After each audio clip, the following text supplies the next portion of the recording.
บอกมันนั่นละจังไดบาดนี้สู่คอมือไดบาดนี้มือตอนแรงนี่ก็ได้ไปแจ้งเขาแจ้งแกกับแม่นมือเนาะถือว่าตอนแรงมืออื่นแจ้งเฒ่าแจ้งแก่และมือเนาะเป็นงานสู่ขอมั่นหมายกันไว้ถือว่ามีข่าวดีก็บ่บอกกันลีโลเนาะพอแล้วโอ้ยซื้อไผ่กันคักกะลีบาดที่นี่จังได๋สาวจ้อยขดมขดองได้ตั้งกันละบ่ถามมึงก่อนยังเบิดมือไหวมือโขได้มีหยังแน่ฮู้อยู่บ่ตู้พอไปกับเป็นได้อันไปหาตู้พอแล้วท่านก็ว่าดีแล้วลูกมาอยู่พี่ก็ลูกเป็นฟังเป็นฟ้าเราก็ดีใจแล้ว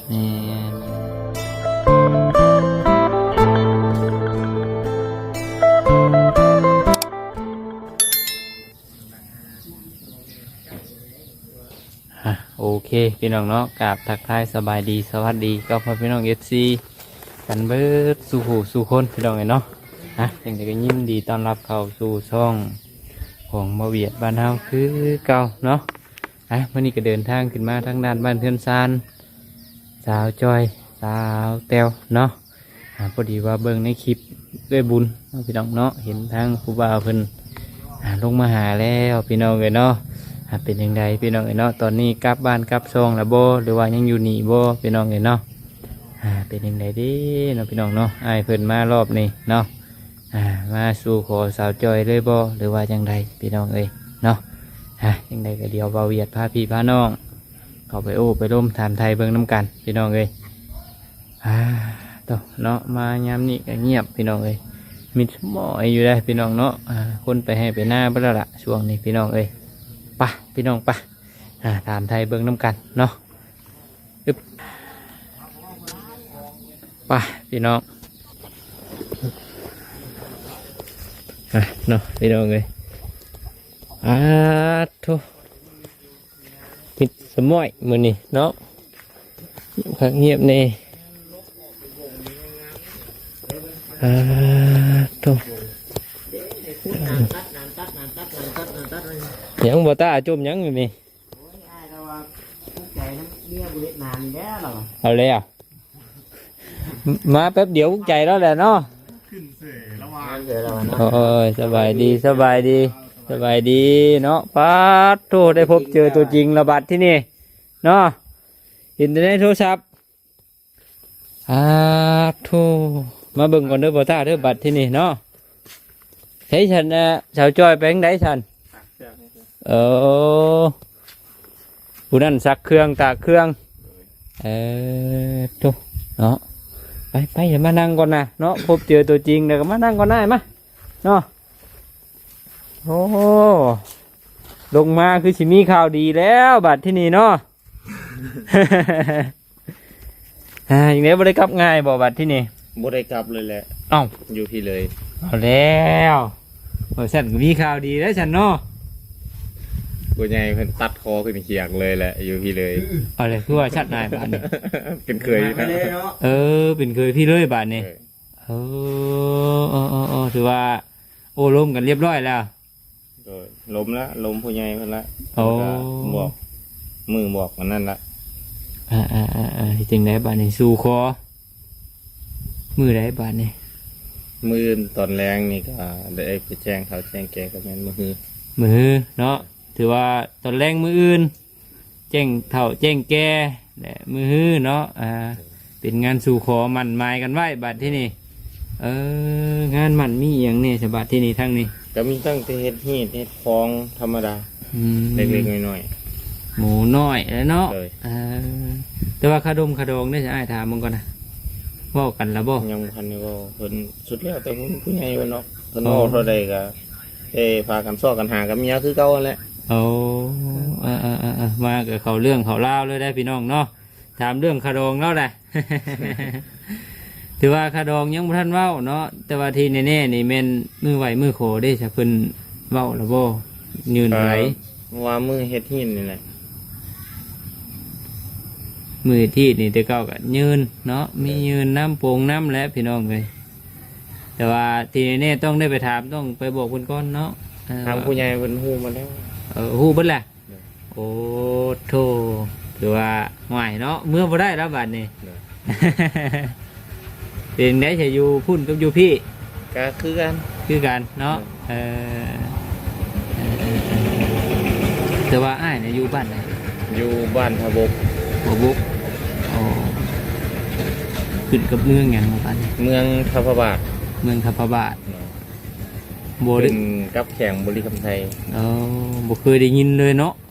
ชื่อบ้านชื่อเมืองคือสิไกลบางเว้านี่ ก็ไกล300กว่าลัก ใช้เวลาจักชั่วโมงจะเดินทางมาทางเสาจ้อยเพิ่น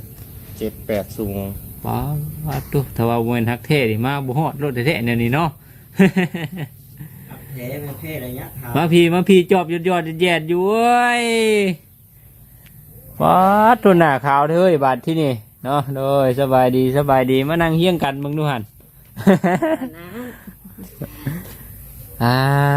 โธ่จังไดเสาจ้อย จังสีนี่แล้ว จังซี่นี่แหล้วติ เธอมีข่าวดีก็บ่บอกกันลีโลเนาะ พอแล้ว โอ้ยซื้อไผ่กันคักอะลีบาดที่นี่จังไดเสาจ้อยขดมขดองได้ตั้งกันละบ่ถามมึงก่อน อืม ยังบัดมือไหวมือโขได้มีอย่างแนี้ฮู้อยู่บ่ สิไปทำแมลง โอ้ถือว่ายังบ่จักหยังเลย เตรียมมืออื่นเนาะเตรียมแบบจ่อๆเลย แบบบ่เนิ่นๆเลยนะอันนี่ มือเดินไปบอกคน มือเราบอกคน บอกกะให้ทั่วให้ถึงได้เสาจ้อยเอ้ยเนาะฮอดผู้นี้ฮอดผู้นี้นี่ว้ายเสียใจด้วยแท้มีข่าวดีบ่ฮอดกันนี่ ฮอดคนหนึ่งบ่ฮอดคนหนึ่งเนาะ โอ้ยเนาะโอ้ยเสาจ้อยว่าฉันมานเราบ่บอกข่าวเลยเนาะว่าฉันเนาะแต่ว่าเสาจ้อยมานก็ยังบ่ทำอ้ายแล้วมานเสาจ้อยเอ้ย อืมผู้ได้มัน อ้ายแล้วนี่มานกว่า เอ้าดีแล้ว มันยังอีก เอ้าซื้อเมียพอได้ลูกเพราะเพิ่นว่าซื้องัวก็แถมลูกนำซื้ออันหนึงได้สองคุ้มเนาะคักกะลีเสาจ้อย เสือมาอยู่น้ำกันจักมือได้ผมเจ้าดนนะบ่ บ่โดน บ่โดน เดี๋ยวน้องกันได้จะมึง3-4มื้อเนาะ 3-4 มื้อถือว่าห่วยมากับบ่ชงซิกชงเซึกกะลีโลเนาะโอ้ยเจ้าจ้อยบ่ได้เดี๋ยวนี้ มาแล้ว โอ้ย มายำเวียก แม่นบ่แม่นญาติน้ำข่อยฮู้บ่จัก เดี๋ยวแล้วจะมามันนี่เมื่อวานนี่เขาบ่อยู่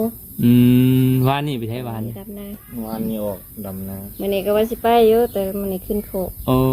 ไปอีหยังโค ไปเวียก หา ไป หยั เวีย ง กนี่ละ ฮะ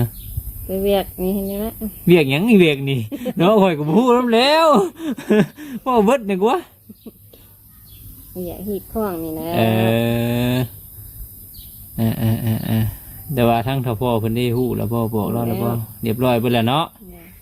มีแต่ว่าเอารอบาดนี้รอมื้อ จะได้กินชิ้นดีแล้วข่อยบาดนี่เนาะ มาเด้อ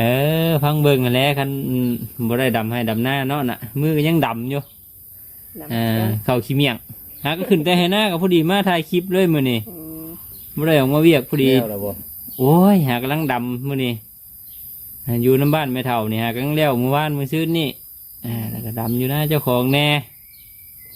ยังโดนอยู่ดอกว่าสิเอาเสาจ้อยเมื่อดำช่อยก็บ่ได้เมื่อแล้วบัดนี่เนาะอ้ายเพิ่นมาแหละ ถ้าเป็นจังได๋สีใช้ได้ไปจังไดล่ะ นั่นกินนม โอ้ได้พอแล้วฮู้เนาะโทตั้งแต่น้ำพอส่วนไหน เอาแหละ ดูนะแม่ โอ้ยคือถือกันแท้เสาจ้อย โดดโยมพอบ่ให้ดิโดดโยมแม่ฝ่ามือนำเลย เดี๋ยวพ่อจังติดเนาะ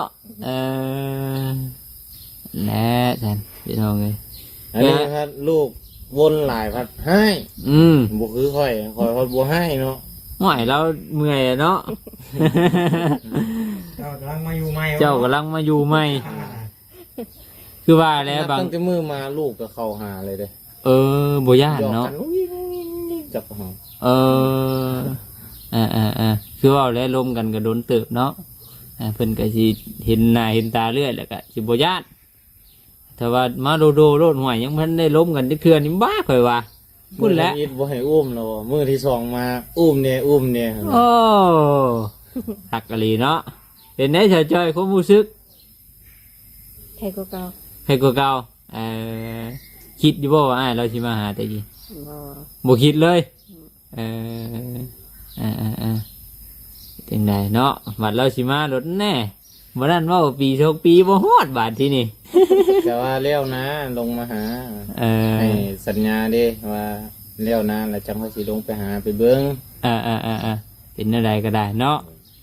แต่ว่าลงมากก็คือว่าแล้วเนาะเจ้าจอยเนาะทั้งนี้เนาะให้หน้าตะกร้ากับบ่มีให้เฮ็ดแล้ว จับมีดไว้บาดแท้นี่ลงมาฮอดแล้วมึงตายว่าซั่นนี่มันจับมีดไว้ เม่นดีบ่เจ้าจอยฮะ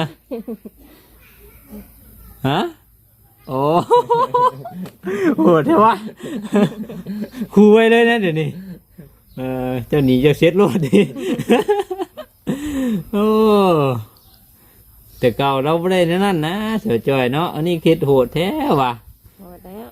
หักแล้วก็ต้องแทงเราแล้ว ถ้าเกิดว่าไขประตูกำลังหย่อขั้วเช็ดอะไรบันนี่เบรกผ้าอะไรเลย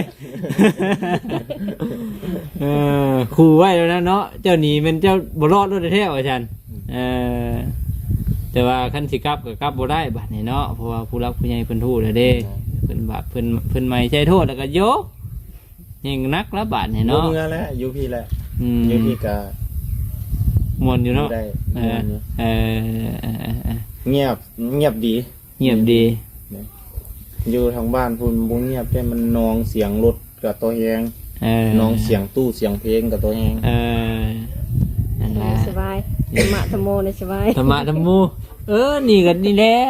ยายเพิ่นเข้าพรรษาพรรษากัน เช้านี่เพิ่นเปิดลำแต่เช้ามีโมงอัตโนมัตินี่นะ4 โมงเพิ่นเปิดแล้ว พอแล้วก็ มีคนปุ๊บ หน่อย พอแล้วก็อ้ายเรามากันและหลังคาเฮือนน่ะเจ้าจ้อยบ้านนี่ ยังบ่ทันได้ขึ้น สิกล้าใช้เราอยู่บ่ โอ้ยมันก็เลยจะขึ้นก็ได้ เนาะ ตกมา เมื่อใดฝนตกขึ้นเบิ่งงอ จะ ม บอก หัว พิการ เอ เลย พอแล้วก็บ่ฟ้ามันขึ้นก็ย่ายังไม่อยู่เจ้าจ้อย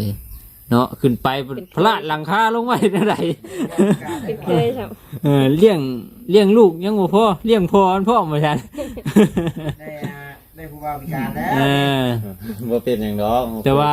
อ้ายแล้วสิขึ้นได้บ่ ได้ เพราะว่าคือเพิ่นเว้าแล้วเป็นเคยมันเด็กยากได้เจ้าจ้อยขึ้นหลังคาเฮือนหลังคาชานนี่ส่วนมากคุณบ่ได้ขึ้นได้ถึงห้อง แต่ว่าเจ้าจ้อยใช้เจ้าห้องบัดนี้มีห้องอยู่บ่เฮือนเจ้า มี บ่อนไหน จังได๋มันบ่มีผู้เบิ่งเฮาเป็นหลักครอบครัวเด้ แต่ก็ได้อยู่ มันหัวมัน เพิ่นเข้า แต่ขั้นสิเว้าถึงก็ขึ้นก็ได้ เพราะว่าเป็นหยังเพราะว่ามันโมเมนเทือนกกเทือนเข้าเขาคือบ่ต้าเว่ากับแมนพอตอนนี้ผมจ้องท่านได้ไว้ได้ขอขั้นเอิ้นในน้ำช่างก็ได้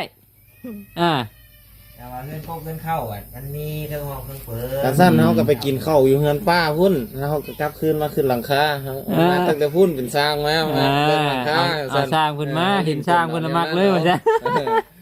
ก็มาเพิ่นไม่ให้ขึ้นก็ได้เพราะมันก็เป็นกลตัวนึงเด้ แต่ว่าเว้าถึงดีเพิ่นก็อยากให้คล้ำหั่นแหละลูกเคยเนาะคือลูกไผ่ขึ้นถึงห้องถึงควรแหละมันก็ ใหญ่ไกลแล้วเปิ้นยังบ่ได้ อันนี้แม่นบ่เฉาจ้อยให้กินฮอดพ่อไปจักฮะพ่อเขาเอานี่เศร้าบ่ฮะอยู่น้ำเนาะนั่นแหละถือว่าอ้ายแล้วก็ห่วยถือว่าใจปั้มเติบเนาะเฉาจ้อยเนาะข่อย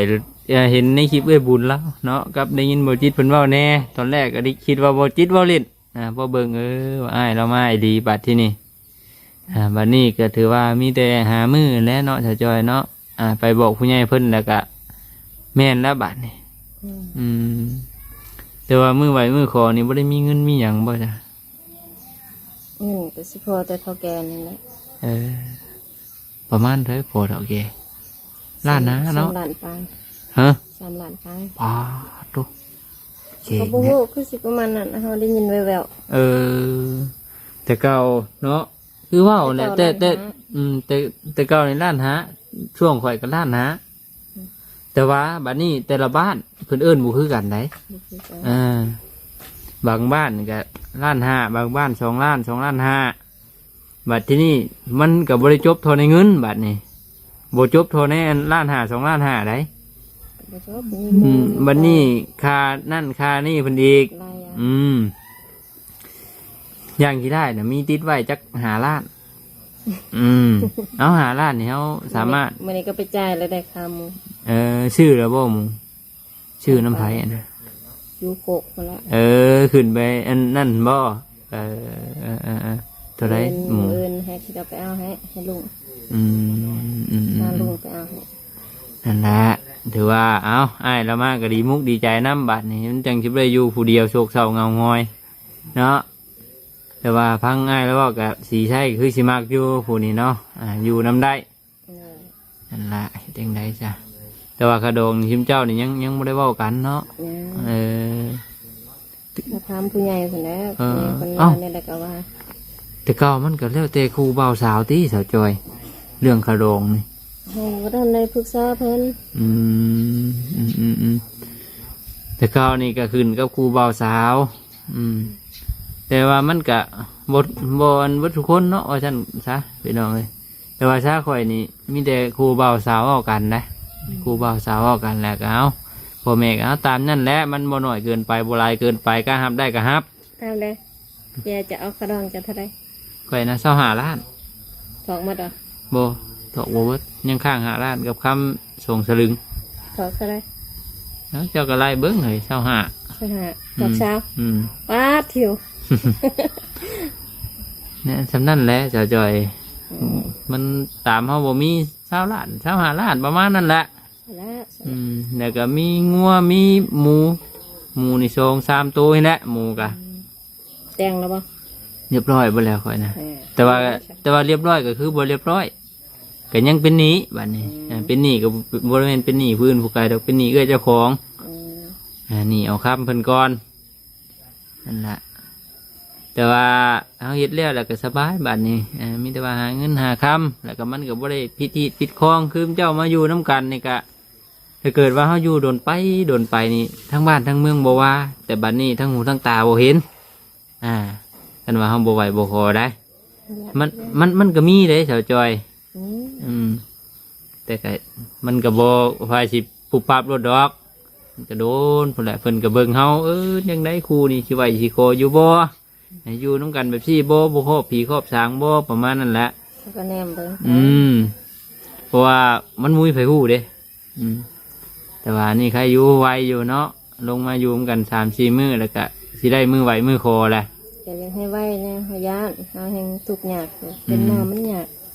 ย่านคนว่ายังซ้ำหนึ่งย่านทั้งหูทั้งตาเวรซ้ำหนึ่งมันเป็นมามันบริวารไงเด้ยากเลยเงินระดับล้านนี่บ่เซาบ่ได้นะเนี่ยพี่น้องเมียข่อยน่ะถึงแก่ชีวิตพุ่นนะแล้วก็จนได้นี่ปี2 ปีที่แล้วนี่มั้งนั่นก็เล่นกับผู้สาวบ้านนี่ละทั้งบ้านสาวพรเพิ่นนี่อยู่น้ำกันโดนตัวบ่ได้ขอเห็นตั้งแต่อยู่ในคลิปกสพรเลยบ่ไปหาแล้วบ่ให้ชาวจ้อยนี่พาไปซึ่งนี้คือจะไปลินน้ำเยอะแม่ชาวจ้อยพาเราไปมือไปเอาเป็น FC เพิ่นกสพรไปฮอดเครื่องนึงแล้วก็นอนเพียงหน้าเขาโอ้ยย่างรัดบ่พอฮอด2 ชั่วโมงเดี๋ยวสิเว้ามาพอย่างมื้อนี้ก็3 ชั่วโมงจะย่างไปหยังย่างไป3 ชั่วโมงยังบ่ทันฮอดย่างไปหาตู้พอไปกับเป็นได้ไปหาตู้พอแล้วท่านก็ว่าดีแล้วลูกมาอยู่ที่กันลูกเป็นฟังเป็นปลาแล้วก็ดีใจแล้วนั่นแหละ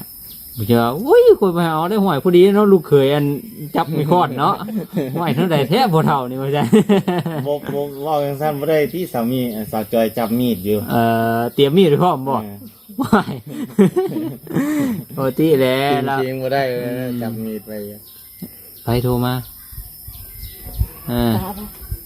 แต่ว่าบุญบ่จักหรือว่าป้าลุงบ่จักเนาะแต่ว่าทั้งนั้นได้อ้ายเพิ่นพร้อมเบิดผู้คนอยู่บ่พร้อม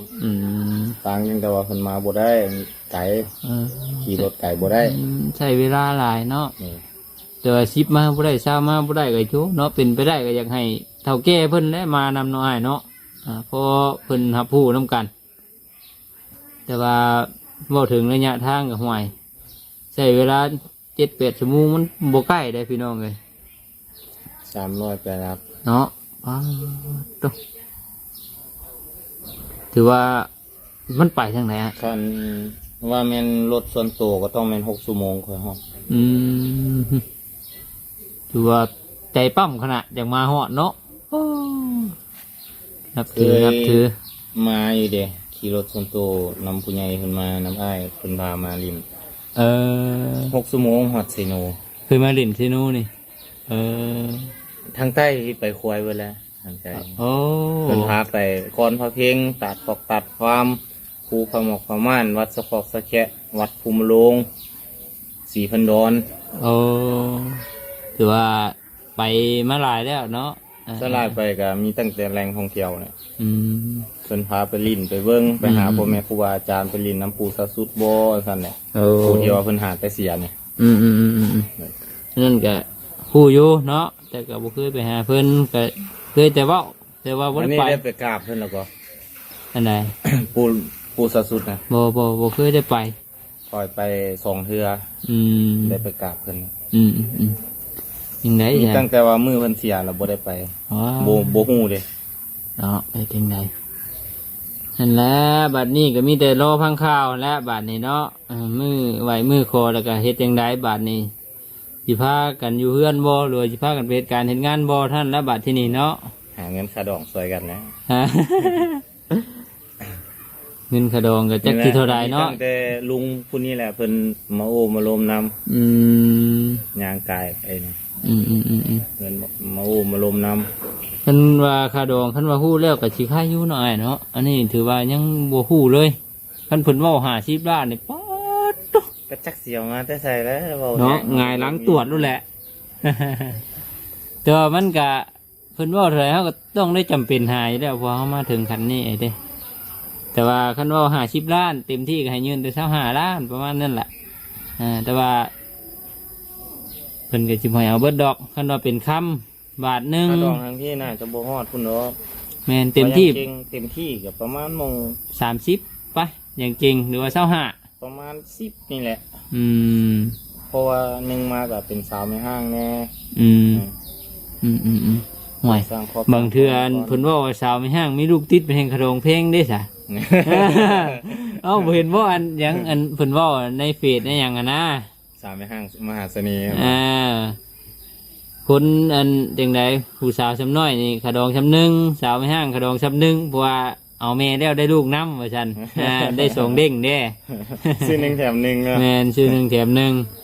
ซื้อหนึ่งได้สองนะว่าซั่นซะ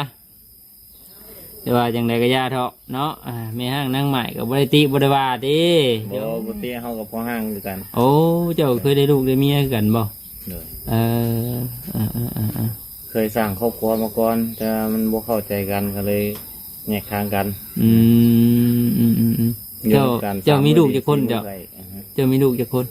บ่มี บ่มีโอ้ได้แต่เมียแต่บ่ทันได้ลูก นี่นแหละ โอ้แต่ว่าอย่ามันดอกเนาะอดีตว่าซั่นซะเฮาอยู่กับปัจจุบัน นั่นแหละ มีแต่ว่าอยู่กับผู้ ตั้งแต่ว่า นี้ นับหนึ่งใหม่ เริ่มต้นใหม่นั่นละไอ้จังไดซะเพราะว่านิ่งเนียนคนเฮาเนาะจักสิไปตกอยู่ใส่จักอยู่บ่อนใดบางทีเอาแล้วปะก็มีว่ามักผู้นี้อยู่บัดเห็นผู้นี้ยังมักอีกอยู่มันก็อยู่บ่ได้แล้ว เฮ็ดจังได้จังไดก็ ไอ้ายหักหักอยู่พุ่นเพิ่นก็ว่าโอ้ยคือจะเอาไก่แท้เพิ่นน่ะ เอาไก่จังได๋วะตามหาหักแท้เด้ เนาะเฮ็ดจังได้ว่าอยู่ใกล้อยู่ไกลกันว่าครูเฮาเนี่ยใดก็ได้มาหากันคือเก่าถ้าเกิดว่าจะอยู่ใกล้มันเหมือนครูเฮากับบ่ได้กันคือเก่า เพิ่นก็เว้าหยอกเด้ นั่นนะกัน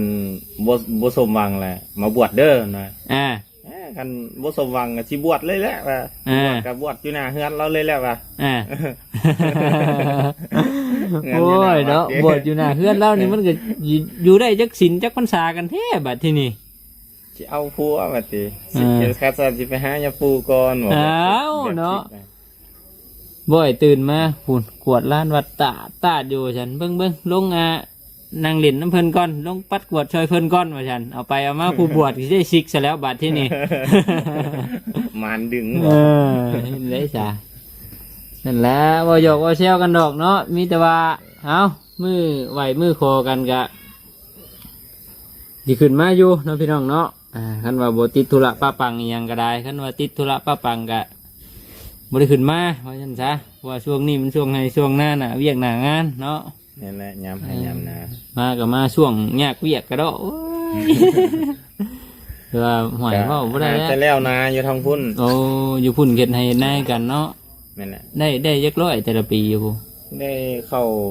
4-50นาปี โอ้ปีกายนี่ก็บ่ได้ยักสอบซ้ำบ่ได้เกี่ยวจักหน่อยเลยน้ำท่วม โอ้ทุก น้ำท่วมตายเบิดเลยเห็ดนาดำ โอ้เนาะยอมตัวนี้แหละยอมน้ำท่วมนี่แหละไม่ได้ยอม แต่ว่าบ่อีหลีรอกับบ่ท่วมดอก เพราะว่าดนละท่วมเท่านึง 4-5 ปีบ่สิท่วมเท่านึง โอ้ก่อนมันสิท่วมน้ำแบบว่าน้ำมันฝนตกพิลึกปีกายนี่แล้วมันอยู่บ้านมันมีเขื่อนเด้ก็เจ้าปล่อยเขื่อน จะพอเด้ ปล่อยเขื่อนแล้วน้ำมาแฮงท่วมเบิด โอ้ ท่วมฮอดหนทางเลขที่13ยังท่วมพอดีกระเจ้าเสริมทางขึ้นมาพอดีแซมกระเจ้าเสริมขึ้น2 เมตรพุ่นน่ะ โอ้ทุกโอ้ได้เนาะทางเจ้าอันมีเขื่อนมีอย่างยังนี่แต่ว่าแถวนี้บ่มีเขื่อนก็ยังท่วมได้นี่แถวบ้านนี่แถวซุยนี่แถวสะขึ้นใต้นี่ท่วมเพิ่นก็เห็นนะเนี่ยคือกัน อยู่พุ่นก็เขื่อนน้ำมัง แถวเชฟปูนบ่ยังบ่กระท่วมคือกันน้ำเนาะเห็นหน้าเนี่ยว่าซั่นซะอยู่พุ่นนี่โอ้หาปูหาปลา ครับ บางคนนี่หาเป็นอาชีพเลย โอ้ ขายปูขายป ลายเนาะอยู่พุ่นเนาะ นั่นน่ะ หมายว่าซั่นช่วงยามแบบจี้กับพาสาวจอยเมื่อหาปลาเบิ่งเป็นหยัง สา สั่น วจอยเฮาก็ถามเนาะสาวจอยก็กินบ่ปลาเวลากินหั่นน่ะคันกินแล้วค่อยสิแล่จับแห่แล่นลงไปวานแล้วแพแห้งไปให้เด้อได้อยู่บ่ล่ะบัดนี้ วานแรงเดียวได้ปลาแห้งโลปลา ปลา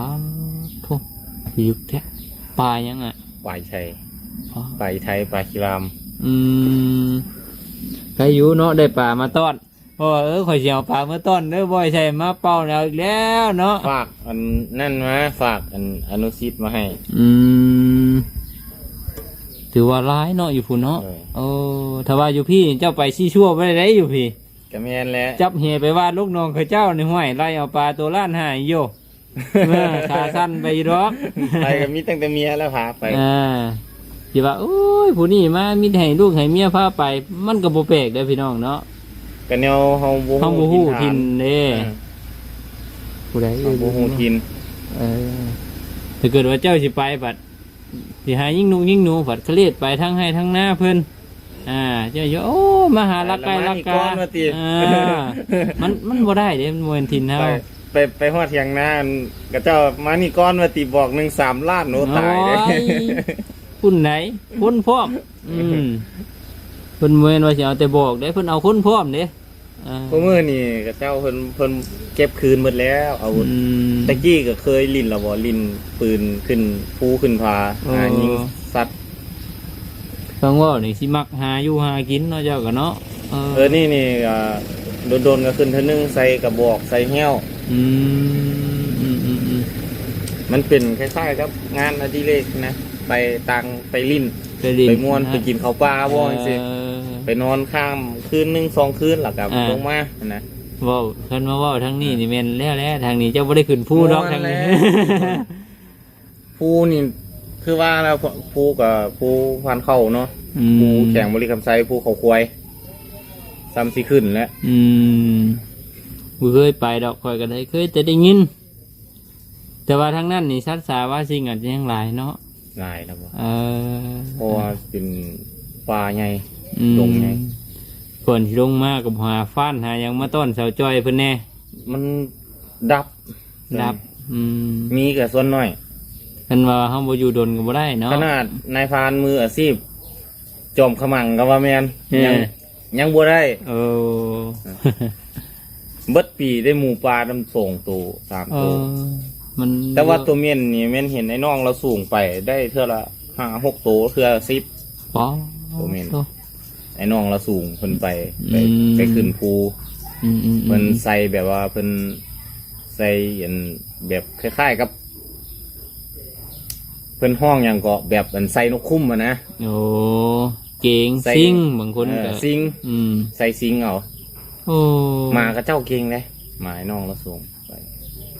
ทั้งนั้นถือว่ายังหากินง่ายอยู่เนาะคันที่ว่าก็แต่ว่าทั้งนี้นี่ คือ เจ้า บางเทื่อนี่เฮาไปนั่งอยู่กล้องกุกบกนี่ คือเฮาไปยิงหนูหวายเนาะ อืม เอาปืนลมนี่ หรือว่าปืนแบบคล้ายๆกับปืนมะกระทุนนี่นะ อืม ไปยิงนั่งอยู่กล้องกุกบกนี่บางเทื่อนี่หมุนมานำมันปลาไม่เหี้ยไม่อันนั้น โอ้ย่ำบกนี่แตกปุกปักปุกปักปุกปักหมุนปลาปุกปักปุกปักมา แย่งโคมเบิ่งเป็นตุ่มิด โอ้คักฟังเว่ากับคักละเนาะเว่าผู้มักไปหาอยู่หากินด้วยกันถ้าบัดนี้ ม่วนเนี่ย โอ้ย เป็นกระหอกกระแตนี่ไปพวกตอนเช้านี่ก็พอได้กิน เขา เดี๋ยวว่ามาอยู่ทางนี้คันมีผู้นี่ที่ได้พากันไปหายิ่งอยู่แต่เฮาบัดที่นี่ โอ้เขาแห่งมากซ้ เนาะอันนี้ก็มักไปหาอยู่หากินด้วยกันคือว่าม่วนเนาะเข้าไปป่าไปดงพี่น้องเข้าไปกินเข้า ำ ป่า ตัดแล้วก้านตะกี้การเที่ยวภูคันไดสร้าง เออ ตัดแล้วตั้งแต่ภูคันไดสร้างจนพี่แหละจนฮอด ยังไงเสียวจ้อยอยู่ทึ่งอยู่เดี๋ยวนี้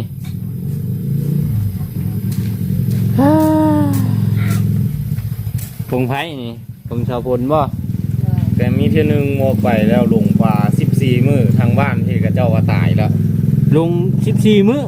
ป๊าดทุก ผู้ย่าวออกมาส่งไปพ่อส่วนหมอกเพชรกระเจ้าให้ผู้ย่าวอยู่ถึงภูมี4-5 ครอบครัวเนี่ยนะ อยู่ถึงภูย่างผู้ดี2 มื้อ ปู จังค่อยฮอด ลง14 มื้อเบิ่งแน่ชาวจ้อยแต่ว่าอย่าดอกลง14 มื้อลงชาวจ้อย3 เดือน ลงสาวจ้อยนี่โอ้ลงคือสิดนอยู่ ดีอยู่ เฮ้ยมาเลยแม่เฮ้ย นะ โธ่ เอาที่หาพอไว้ เฮ้ย เหนียวนี่ เหนียวแตกพร้อม มาได้ชมใจ นอนหาแต่ตื่น พอดีละซื้อนมมาต้อนอยู่มื้อนี้บ่ได้มาหาแต่โดนมาวันนี้เป็นบ่าวแล้วเนาะ นอนหาแต่ตื่น โอ้ยยังเห็นตาขมิบอยู่เว้ย นอนน้ำพอเลยพอนอน 2-3 มื้อเลยนอนน้ำพอ ติดพอเนาะแล้วชาวจอยเจ้าชื่ออันเป็นคนมุ้ยลูกบาดนี่ สบายแล้ว ลูกให้อันอ้ายแล้วบาดที่นี่เจ้าไปหาเลาะโคกก่อนเอ้าวันนี้เจ้าอยู่เฮือนเด้อว่าฉัน หาเก็บเห็ด ตั้งหน้าค่อยแน่ค่อยสิไปอันเปิดหูเปิดตาอยู่ป้าอยู่ดอนก่อนว่าฉัน โธ่เป็นได้เหยได้พอไหมเลย แม่ป้อนข้าวบ่อยากกินบัดคอยป้อนเพราะกินดีเลย ห่วยจับเสพร้อมแน่นอนเถอะจอยเนาะสิกินหรือบ่กินว่าฉันบ่กินนี่เสได้เลยว่าฉัน จำเสียเลยยังแล้วเลยยังบ่กิน บ่ดอกนี่เห็นเพิ่นแตะดนแล้วนี่แต่หับยังคือคนบ่ลืมกันคือเก่าเบิ่งฉันเนาะเดี๋ยวไปเอานมมาต้อนสีไส้ก่อนแต่ว่าชาวจอยแจ้งให้เตียงแล้วบ่มื้ออันนั่นน่ะ เสร็จบอกแล้ว เรียบร้อยเบิดแล้วเนาะแต่ว่าจงหูหน่อยข่อยเด้อ โอเคเบิ่งเอานมมาต้อนสีไส้ก่อนเหี่ยวบ่เฮ้ยเปียกบ่ได้ชงนะ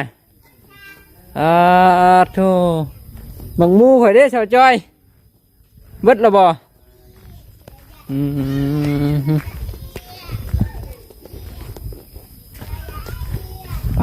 ไปทางนี้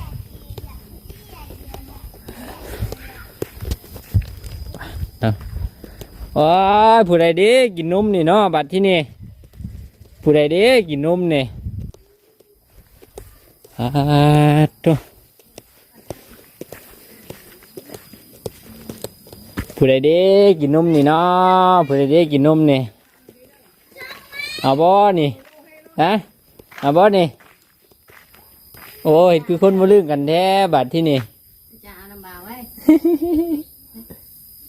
จะไว้ เนมคักกะลีเนาะบัดเนมกันเนาะ ตาเขาดูครับสาวจอยเนาะต้นสีไส้เพิ่นเนาะนั่นละจะได้กลับก่อนบัดที่นี่บ่กินมาแง่ว่ามัน มันมุ้ยคนขึ้น กินบ่สิขึ้นให้ โอ้ยเก่งใจเนี่ยพอเพิ่นเนาะ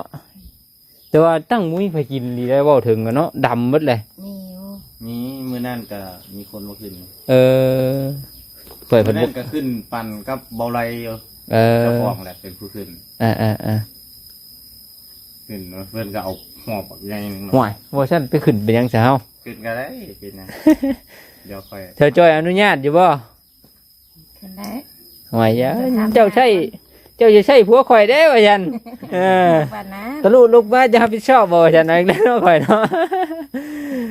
เอาโอเคชาวจอยเนาะสบายดีเนาะสบายดีไปท่านพี่น้องเลยไปโอเคพี่น้องเนาะทางโมเยดเองขอตัวล่ำลาพระจากสักก่อนผิดพลาดประการใดกราบขอโทษขออภัยน้ำไม่หลายเด้อเนาะพี่น้องเนาะท่านี้ลาก่อนพี่น้องสบายดี